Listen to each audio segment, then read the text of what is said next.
Dear friends, আজকের ভিডিওতে আমরা দেখব কিভাবে ইউটিউবের সার্চ হিস্ট্রি ডিলিট করা যায়।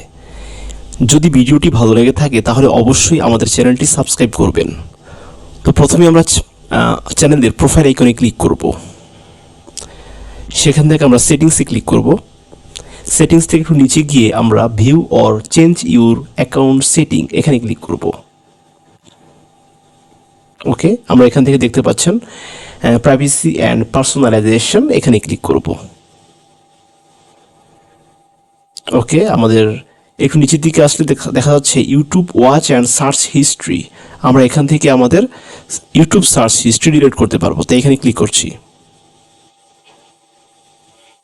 তো এখানে ক্লিক করার পরে আমাদের ডিলিট অপশনটি চলে এসেছে। আমি ডিলিটে ক্লিক করলাম। সেক্ষেত্রে ডিলিট টুডে মানে আজকের হিস্ট্রি শুধুমাত্র ডিলিট করতে চাইলে এখানে ক্লিক করব।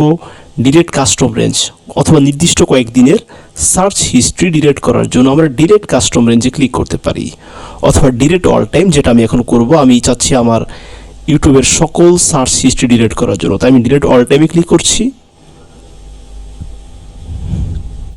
এবং আমি ডিলিট কনফার্মেশন করছি। সো ফ্রেন্ডস, এভাবেই আমার ইউটিউব সার্চ হিস্ট্রি ডিলিট হয়ে গেল। ধন্যবাদ সবাইকে।